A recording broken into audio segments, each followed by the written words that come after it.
அதிமுக அரசின் கடந்த 4.5 ஆண்டுகால ஆட்சியில் பல்வேறு துறைகளில் 25 ஊழல்கள் நடைபெற்றிருப்பதாக தமிழக காங்கிரஸ் தலைவர் EVKS இளங்கோவன் குற்றம் சாட்டியுள்ளார்.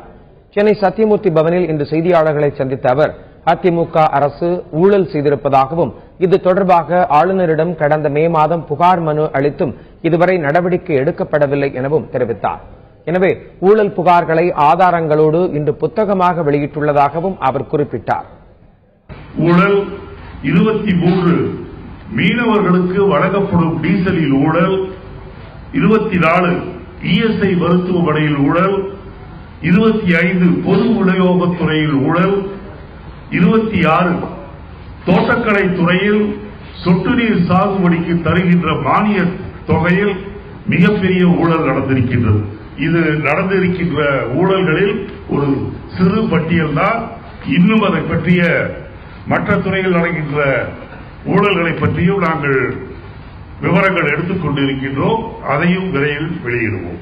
இந்த ஊழல் நான் 24, 25 ஊழல்களை சொல்லி இருக்கின்றேன்.